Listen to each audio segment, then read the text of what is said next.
This presentation is on contaminants in marine ecosystems and the effects that they have on marine mammals. There are 5 types of contaminants that we're going to be discussing in this presentation. The first one is marine debris, which consists of plastics, micro and large plastic debris, abandoned, lost, and discarded fishing gear, organic compounds, which consist of chemical contaminants, heavy metals, and viral and bacterial contaminants. Marine debris is defined as any persistent solid material that is manufactured or processed and directly or indirectly, intentionally or unintentionally, disposed of or abandoned into the marine environment by the International Whaling Commission. 90% of marine debris is microplastics and large plastic debris, and over a 20-year period from 1995 to 2015, there was an increase in marine mammals affected by 159%. Microplastics come from large plastic debris that breaks up over time into smaller fragments and can be anywhere from 0.1 micrometers to 5 millimeters. They can be transferred through trophic levels when they are consumed by smaller organisms and bioaccumulate in the tissue of larger organisms. When they accumulate in large amounts, this can lead to disrupted organ function and eventually lead to organ failure and death.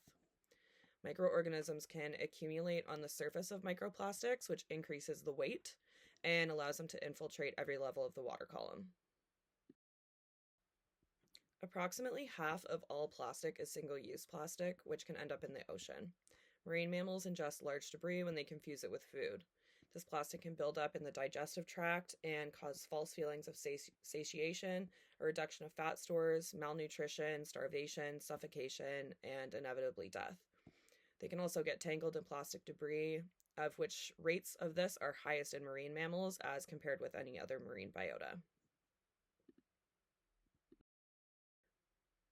Abandoned, lost, and discarded fishing gear is considered a separate type of marine debris from plastics by the IWC.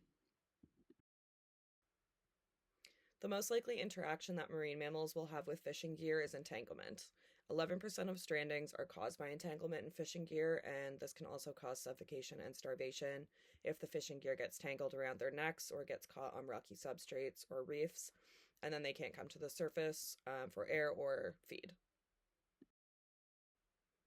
Organic compounds are chemical contaminants such as DDT, which is a pesticide, PCBs, which are used in electrical equipment, building materials, dyes, and have many more uses. And this also includes pharmaceuticals and chemicals from cleaners and detergents. The compounds can bioaccumulate in larger animals and have endocrine disrupting properties that cause development and reproductive issues, as well as many other issues.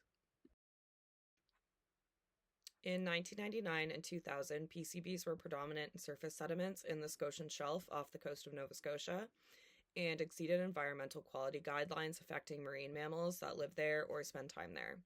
High concentrations of PCBs have been found in the blubber and skin of northern bottlenose whales and the blubber of harbor seals. The concentration of PCBs was found to be 2 to 3 times higher than in zooplankton. It was also found that concentrations were higher in males than females, which is thought to be due to the transfer of PCBs to fetuses during pregnancy. The endocrine disrupting properties of organic compounds can result in lower birth rates, smaller sperm production, and problems with the central nervous system in both male and female offspring. This is based on laboratory experiments on rats, since it is difficult to study on live wild individuals.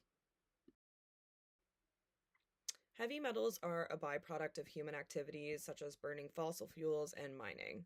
The Halifax Harbor was studied in 2000 and was found to have high levels of mercury, copper, zinc, and lead. This finding was a result of historically untreated sewage dumping into the harbor and dumping of industrial waste, as well as leaching of solid waste from a landfill site on the shore of the Bedford Basin.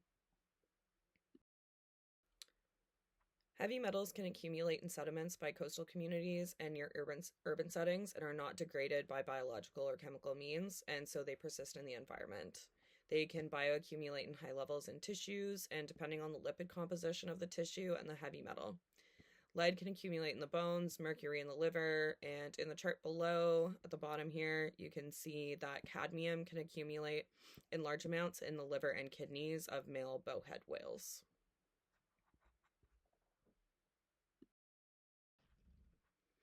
Viral and bacterial contaminants can enter the ocean through untreated wastewater and can cause infectious disease outbreaks among marine animals and cause mass mortality events, or MMEs.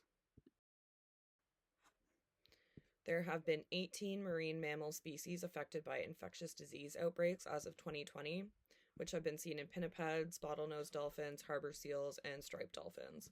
These outbreaks have resulted in 36 MMEs and were caused by morbillivirus and cetaceans, which is similar to measles in humans and attacks their immune system. And it was also seen in influenza A, which more commonly affects seals and sea lions. It is difficult to know the exact cause of infection, since for pinnipeds it could be due to their time spent on land. However, the exact method of viral transfer is unknown. There are mitigation efforts in place, such as the Honolulu Strategy for Marine Debris that was developed by the NOAA and UNEP, and this is a tool that countries can use to help reduce waste from entering the ocean by providing a framework to improve waste management and promote cleanup efforts. The IWC has also put forward recommendations for mitigation strategies for entanglement in fishing gear, such as enlisting the help of local fishermen, making modifications to netting, and using sonar detection to find hotspots of abandoned, lost, or discarded fishing gear. The IWC also recommends increased reporting of necropsies done on marine mammals to increase the understanding of the effects of heavy metals and organic compounds in tissues. While most of the change needs to be implemented by governments and corporations, there are plenty of things we can do daily to assist, such as reducing our use of single-use plastics, switching our cleaners and detergents to ones without harmful ingredients, and disposing of unused medications properly. And that's it. I hope you learned something a little bit about contaminants in the oceans and how they affect marine mammals. And thank you very much for listening.